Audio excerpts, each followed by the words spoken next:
Welcome to Raining Ducks, Capital Nissan Raining Ducks, right here in our podcast studio. Compliments of Mid-Valley Media putting this whole thing together. John Stroh. Appreciate that, John. And Ducks, well, we don't have a lot to talk about football, but there were some great games this past weekend that we just kind of want to cover just for you, just to kind of give you our own insight. Not that that really even matters, but I have to say, I'm the only guy in here without a hat on, and I don't know what the reason is for, other than I got ragged on because I'm losing my hair. So, guys, I'm just going to stick it here. I'm going to have a comb over, kind of like my dad. Hopefully he doesn't watch this thing, but whatever. All right. I don't have enough hair to comb over, so hence the hat. Yeah, just don't take it off. It's okay. There might be a glare. So, that was brutal, wasn't it? It was brutal. All right, first game out of the gate, we had Notre Dame and Penn State, and that actually was a pretty good ball game. Penn State probably had more opportunities to win that game realistically, but quarterback throwing how many interceptions? Yeah, I felt like Penn State gave that game away more than Notre Dame won it. But I was impressed with Notre Dame, and I like their coach, man. He's good. Yeah. I again, watching it, I didn't get to watch the very end because I had to go to bed because I get up early, but that's neither here nor there. You don't need to talk softly just because of that. I didn't get to see Aller's interception, but I agree. It looked like Penn State had control of that game. They should have won it. Just dumb turnovers is what killed them. Aller, I don't know why he's making an excuse saying he was trying to throw the ball into the dirt, because clearly he missed his target. It was a great throw, other than it was too far out in front of him, and the Notre Dame cornerback made a great play, great interception, and you got to hand it to him. But just to come out and say, my gosh, I tried to throw that in the dirt. No, you didn't. You just were off your mark a little bit. I'm telling you what, Aller gets an awful lot of pats on the back for a guy that hasn't really impressed me much, and especially on the big stage. Yeah. He beats the crud out of some of the small schools that they play and stuff, but I really thought with a running game it was really good. That guy, though, there was a time in there I saw a stat on there where he was like 7 of 20 or something like that. I don't know the exact stat, but it was pretty brutal. I'm like, this is the guy that they talk about, a mid-first rounder? I don't think so. There's a reason why he's going back to college. Yeah. Really? So where is he? He's coming back for? Yeah, he's already announced that he's coming back for another year, and he needs it. That guy should not. Hey, he's got some good wheels. He's a great dual threat quarterback, Absolutely. But it's just like, I don't know if he has the presence in the pocket to really do, what he needs to do. And I think, it's almost going to be like a Bo Nix type 6th year or 7th year, whatever that year is. Didn't he got ragged on by the announcers yesterday for being, a 25-year-old rookie, or maybe a 32-year-old rookie, but he had a great first. It was Bo to Franklin, couple of ducks, Duck to duck, and rookie to rookie, first time that's ever happened in a playoff game. So that was actually kind of cool. But back to Aller. I think one more year, I think it's going to do that guy a lot of good, and I think he's going to go higher in the draft. And I think you're absolutely right. There's no way that dude's a first-round draft. Have you seen it? I don't see the pop on him. Again, not seeing him live, never know, but I just didn't see the pop on his throws. And his main target is Warren, and all you do is just kind of lob up these quack quack things that are floating through the air. We're bringing ducks in one way or another. Yes. and Warren catches them. It's just like, gosh, I don't see that guy, firing it into tight holes and stuff like that, and making the plays.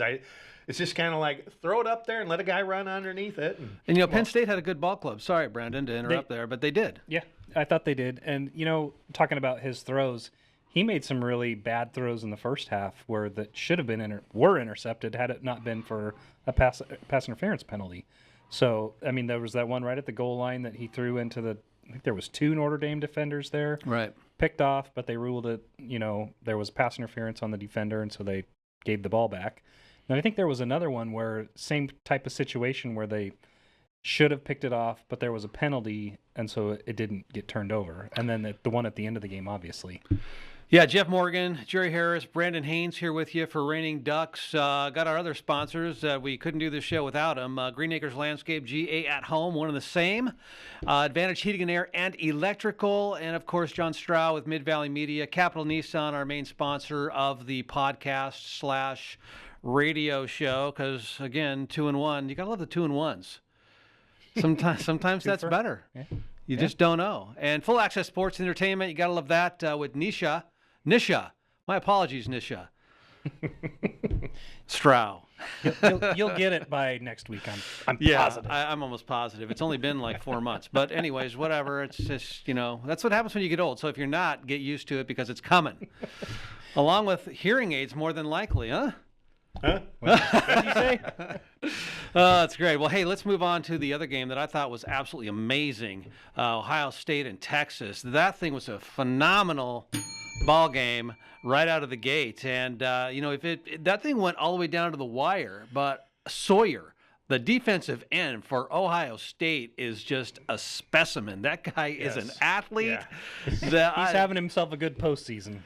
I don't remember him at all in our first game. I don't either. And then these playoffs, though, he was good against Tennessee. He was phenomenal against the Ducks. There you go. Ring it yourself. And he was good again this last game. Just, sheesh, scoop and score. You kidding me? That was amazing. The thing is, when it started out, this game, OSU just went right down the field and scored, and I thought, uh-oh, here it goes, Yep.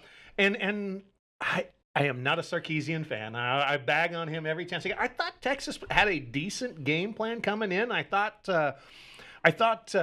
they schemed well against Ohio State's defense. They had guys running free. When we played them, I thought they had 13, 14, 15 guys on defense playing against us. 'Cause it just seemed like nobody was open, But they had guys open. They schemed well. They had a lot of misdirection and stuff. And I was thinking, man, this is pretty good. And Sarkisian, so I give him a little bit of credit. James Franklin, on the other hand, to go back to the other game, I think he was part of the reason that game just went to crap. That guy just didn't change anything.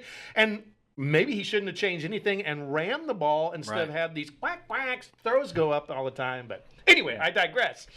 Well, like you said, Ohio State came out firing. It looked just like the Rose Bowl. Pass, run, touchdown.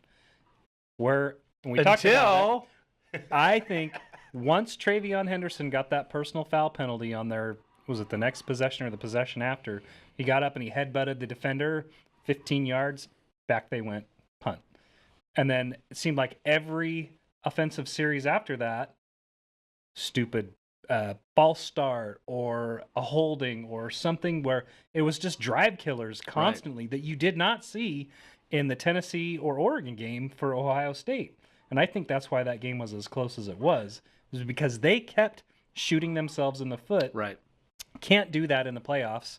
And, that's what you had 21-14 at the end of the game. And Sawyer, being Sawyer, did what he does. That was absolutely incredible. The one thing about Sarkisian which really irritated me, I mean, you saw that one hit on their tight end where he thought it was targeting, wasn't even close to targeting, but if you go back to the last 2 games that Texas has played, blatant targeting that wasn't even called. I mean, I don't even think he knows what targeting is because apparently in his life there is no targeting unless it's on the other team. So, and it wasn't even targeting. I mean, it was a good hit. I mean, just I don't know who that was, but he I know the one you're talking. He hit him with the shoulder. Hit him with the shoulder and just pretty much knocked him out. Yeah, he did blow him up, but it was a clean hit. It was a clean football play. It was a so, good play. anyways, Sark, come on, give me a break. But I think we beat this horse till it's dead and bloody. But Ohio State, I think, is going to be your national champion. I don't think there's any doubt about that. I think they're going to overwhelm Notre Dame. I don't think Notre Dame has anything. But you know what? You never know. I thought that they were probably going to blow out Texas too. And again, the penalties, like we talked about earlier, yeah, absolutely, that kind of shut down the game. So you never know how the referee's going to call these things. So maybe they want it to be a closer game. And when's the last time Notre Dame was even close to being in a national championship for that matter? So kudos to that program after losing to Northern Illinois, and all of a sudden, and they go undefeated other than that. So really, what a great comeback for this club to actually even get to this game. Yeah. And hopefully they can put up a fight against a really, really good Ohio State ball club. Well, this Notre Dame's team is actually likable too. I've never been a Notre Dame fan, but I tell you what, I like their coach. I like the way they play. Their quarterback, dual threat guy that is just gritty. Yeah, they're kind of fun to watch, and I can't believe I'm saying that about a Notre Dame team. Can't stand them. Did you notice one of the things that I really noticed watching that game? And I was in a tech stream with some buddies and stuff, and I shot it out. And every single, and this is just a sign of the times, it's not saying good, bad, or indifferent. every single guy that seemed to be making a play for Ohio State was, oh yeah, that was a transfer portal guy from, Ole Miss. Oh, that was a transfer portal guy from Alabama. That's the other transfer from Alabama. Just all the time. I was just like, my goodness. Reel that back to the week before, and Herb Street on the call, darn Homer. I used to like Herb Street, but Herb Street was saying, oh yeah, and all their guys are homegrown, and I'm thinking, quarterback, running back. Yeah. Kansas State quarterback. Yeah. Cornerback, safety, linebacker, almost the entire retooled offensive line. I'm just like, what is going on here with all these transfers and stuff? And then you look at it, and they've got the highest NIL payout of the entire college football. Yeah. Just like, okay. That's why they're the Ohio State University. Yeah, $20 million. I guess they can do that. I guess there's a lot of money in Ohio. Don't know, but it sure seems to be that way. But they've got a lot of really wealthy alums, so that has a lot to do with it. But shoot, USC has a lot of wealthy. I mean, every school has their alumni. Yeah. So some are going to step up, and some aren't. It just kind of depends on how they like the programs. Interesting to see. I saw that they announced that the officiating crew for the game as the SEC refs. That's who's going to be officiating that game. Interesting. The SEC refs. So it'd be interesting to see how much they let them actually play, or if they're going to call the ticky-tack calls that we haven't really seen much in this playoff. They've been letting the guys play. SEC typically does not call that many penalties. I mean, they let you play. They hit you. They let you hit each other in the mouth. I mean, that's the way a national championship really should be. And what about the holding, the grabbing? I mean, sometimes they're calling it, sometimes they're not. So it's pretty subjective, and it is what it is. So I don't know. It should be. Hopefully it's going to be entertaining, and then hopefully it's not going to be a blowout. But when Ohio State gets the ball first, I guarantee you they're going to go down and they're going to score, because that's what they've done every single game. Well, I saw at one point they had 3 defenders bracketing Jeremiah Smith, 2 off the side and 1 deep. Yeah, they weren't going to let him beat them. No. But then they've got Emeka Egbuka, had a great Carnell game. Tate, G. Scott Tate Jr. had a good game too. And then Travion Henderson and Judkins in the backfield. So it's you stop one weapon, and then they've got 4 more. Pick your poison. How gratifying is it, though, to not have an SEC team in the final? Oh. Paul Feinbaum, right? Just constantly just killing them on the selection of this. Oh, Alabama should have been in. South Carolina should have been. Just killing the committee. And then now he's like, he did eat a little crow. He said, maybe got to rethink this. But I think he needed to eat lots of crows, multiple crows, dozens of them. Well, those crows are going to get regurgitated next year. I can guarantee it, because he's coming back. It's going to be all SEC. For whatever reason, they love the SEC. But I'm telling you, these newly revamped conferences, the Big 12 and the Big 10, really, you need to start calling yourself what it is. I mean, Big 18, Big 14, whatever the heck they are down there. I don't know. Learn how to count? Okay. I mean, seriously, it's kind of getting to be a joke. Well, at some point, I can foresee it becoming just 2 super conferences, SEC and Big 10. And I think that's the way it's kind of trending as far as the big time conferences or programs that want to spend the money on the NIL and have almost a pro roster, and then there's not going to be enough room for the Marylands and the Michigan States, the teams that can't keep up or won't keep up because they don't want to spend the money on the football team. I could see that, depending Michigan on the State rules. spends a lot of money. They do. Yeah, they're gonna. Okay, the they're gonna get there. Rutgers, the There you go. Marylands. I agree with that. Yeah. Some of those Northwesterns. I could see the bigger team like Ohio, Michigan State, and then down in the SEC, I could see in some of the Big 12 teams, I could see them coming together and just say we're going to just do our own league. All right, we're gonna have to take a break.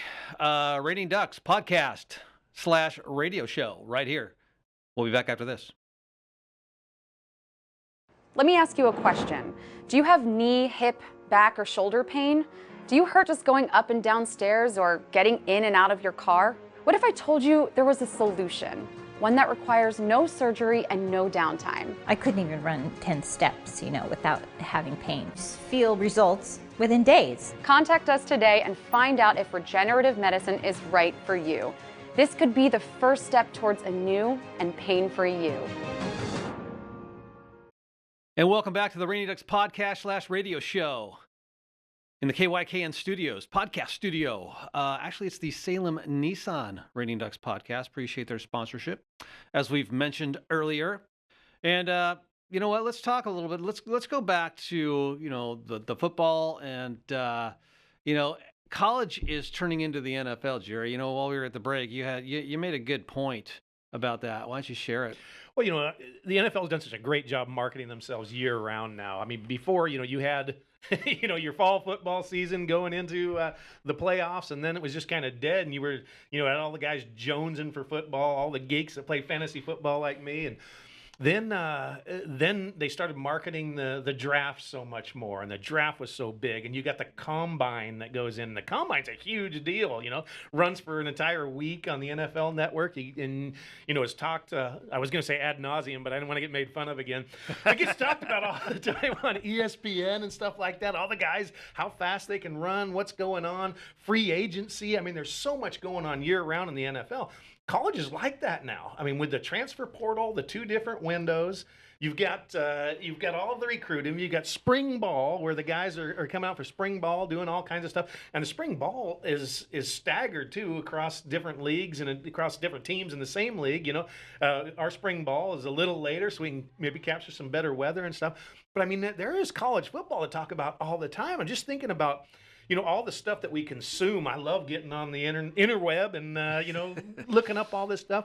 I've really noticed lately that there is so much of this AI fake crap in there that just drives me nuts. They're saying, like the Quinn Ewers stuff. There was a ton of stuff saying Quinn Ewers was coming to the Ducks and on and on and on about it. It's just like, and it's all garbage, but the thirst for some of this information and, something like our podcast and stuff like this, all that information that's out there all the time, now they're making crap up to get people to click on it and stuff. Right. It's insane. Well, you're exactly right. The clickbait titles are terrible. Like, you'll see one on MSN.com. Let's say that's the homepage that I have.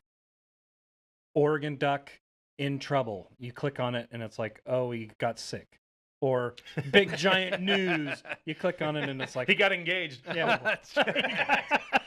Yeah, pay-per-click. I guess it's alive and well. But you're right. There is. I mean, I follow recruiting more closely than I say probably you guys do a little bit. And there's a little tiny dead period, like between February and March. But once March comes around, then you got spring practice kicking off. And they practice, and you're reading about the players, and this player's injured, and that player's injured. This one's doing well, this one's not doing so well. And then you roll right into the spring game, and you got all the 7-on-7s, right, and 7-on-7 the Elite yeah. 11 quarterback camps, Exactly. And stuff. I mean, all that kind of. So it's then, nuts. between spring game and say the middle of summer, it quiets down a little bit, but then right back into beginning of August, you've got fall football practice, and then you got scrimmages, and there's always something out there. Just depends on which website you go to, because there are recruiting service websites. Some are better than others, in my opinion. And those guys, it's not just the guys that own those services. It's guys like you or me or Jeff or that maybe know somebody in the Hatfield-Dowling complex. Easy for you to say. Yeah, We'll just call it the HDC from now There on. you go. So they may know somebody mothership. that works in there, and Death Star. they'll pick up a little Corporate nugget headquarters. and they'll share it on the forum page, and you'll be like, oh, well, I heard this about this guy, and it'll be a little tiny rumbling, and then it'll pick up some more smoke, and then you're really invested in that story, and then bam, it gets announced officially, like this isn't going to happen or this is going to happen. So there's always stuff out there for people to see, whether it's our podcast or, like I said, the recruiting services. People are invested in the Ducks big time. Well, they're starting to call it out sometimes too when you see some of these repeat offenders that say stuff that isn't true. The other big one was when Dan Lanning was rumored to be interviewing with the Chicago Bears, and Right. oh yeah, he already flew there. He's already interviewing. Oh, he's going to take that thing over. There was no truth to any of that, but they just keep going and keep going. And now they're changing their domain name or whatever the heck it is at the top of Right. it, So it's not Fighting Ducks now. It's, I was going to say another effing word, but can't do that. Can't do that. Yep, we'll have to refrain. Yeah, and I there was Dan Lanning's going to be the next coach of the Patriots, and you click on it, and it's like, This story is coming out of Mexico with a writer that probably hasn't even seen an Oregon game. What the heck? From a Nigerian prince. Exactly. Hey, Jeff, Jerry, and Brandon here with you, Raining Ducks podcast, and want to give another shout out to our sponsors: Green Acres Landscape, GA at Home, Advantage Heating, Air and Electrical, Mid Valley Media. Thanks to John Strow for putting this whole thing together for us, and of course our main sponsor, Capital Nissan. Appreciate their support. So, guys, let's switch gears here a little bit. Let's go Duck basketball. I'm telling you, they're looking pretty good. Love those special effects, John. I want to see that again. Can we fire that thing back up? Oh, there it is. Love that thing, man. I took my head off. Man, gotta watch out for John. Anyways, Duck basketball program. What a great week they had. They were on the road, went to Ohio State, and knocked them off in the last final seconds. I mean, what a great win. Shellstad is playing out of his mind. Point guard for the Ducks out of West Lynn. This kid is unreal. He is the leader of the court for the Ducks. But you know what? You've got Biddle. You've got, what is it, Zamba? What's his last name? I don't want to say Zamba. I don't know. Mamba. Is it Mamba? Yeah. What's his first The Black name? Mamba? T Mamba. T Mamba. Like, I don't know what his first Anyways, name is. but Was it Bartholomew. Bartholomew. Yeah, Bartholomew's playing really, really well, knocking down some great threes. Had a huge bucket, a couple of them last night against Penn State, and pulled out a win back at Happy Valley. So two great wins on the road for the Ducks, and they've only got 2 losses on the season. So what, number 15 in the country? But they did lose to Illinois at home, 109 to 77 a week ago. What are we, 14-2 now? 15-2. 15-2. 15-2. Our 2 losses are at home to UCLA and Illinois. And, you know, the UCLA game was a 3-pointer at the buzzer. Yeah. But watching that Penn State game, that was a lot of fun. That first half, we were doing whatever we wanted, and we were aggressive. Tracy, Angel, Bamba, all attacking the basket. Shellstad's a stud. I mean, he broke all of Peyton Pritchard's records at West Lynn. You know, came out of the same high school. Could do as it him here. and stuff, and Could do it. he could do it here as well.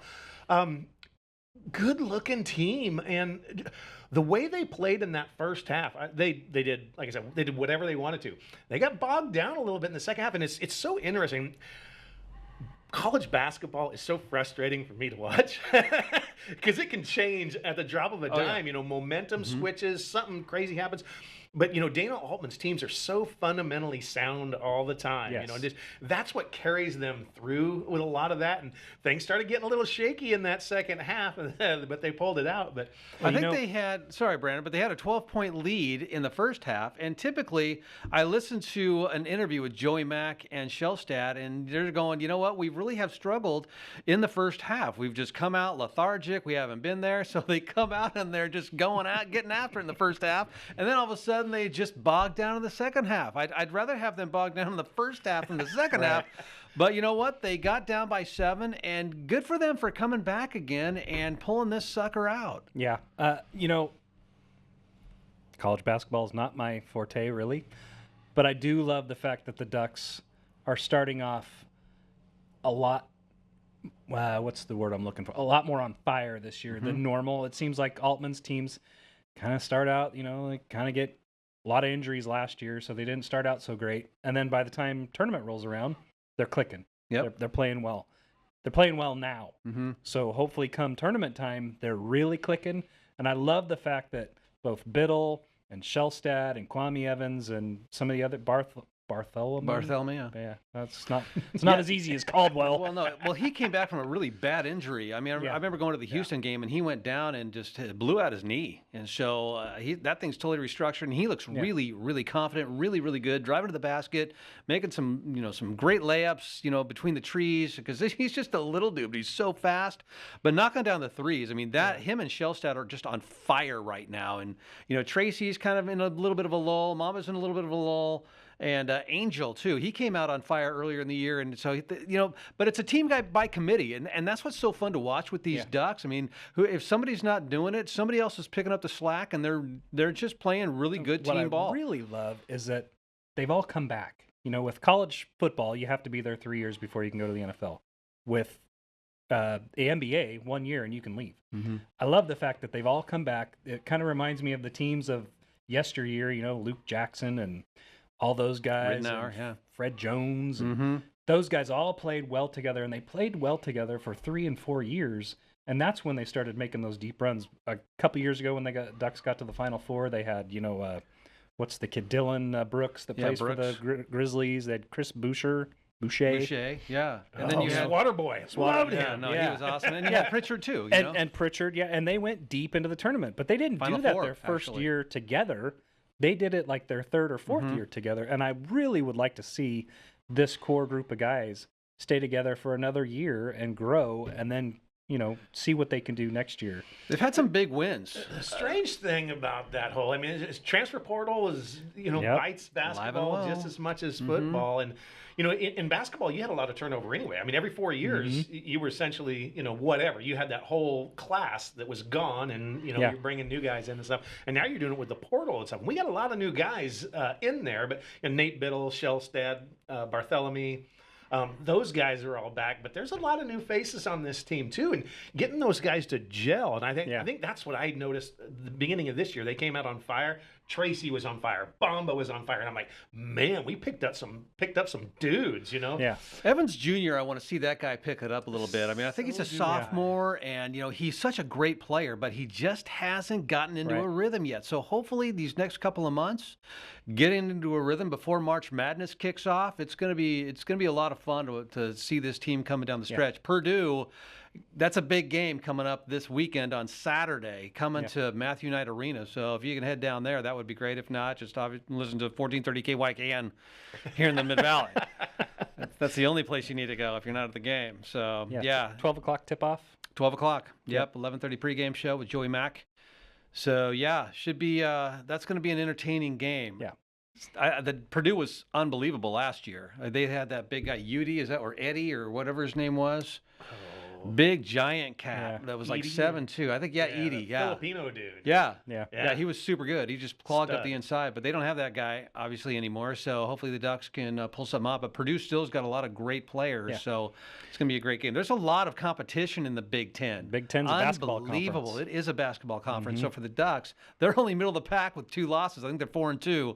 So think about how hard it was to win on the road in the Pac-12, and now we're going on the road in the Big Ten, and in they're new pulling it out. arenas, and I'm like, this is kind of impressive, And I think that's Dana Altman's kind of his shtick is getting those guys really fundamentally sound. He plays the full court press thing. He moves along the game a little bit faster and solid defense. I love the way he plays, and I think that defense travels. Defense travels in football, 100%. defense travels in basketball, and I think that's why they're so good on the road. Well, I think having Stubblefield back this year, he went left. True. He went to Coach DePaul, didn't do so hot there, came back, and I think he's really making a big difference as well. So you got to have the full gamut. You got to. It's not just Dana Altman. I mean, he's got a whole slew of coaches there that are really, really good, and you have to have great coaches, and you got to have great ball players, especially in a league like this with the Big Ten. So I actually like being in the Big Ten Conference for basketball. Yeah. I just think it makes the team a heck of a lot better with all this competition, gets them ready for postseason play. So we got to get going, guys. Brandon, Jerry, Jeff Morgan here with you. Hope you enjoyed the show. Take care. go Ducks.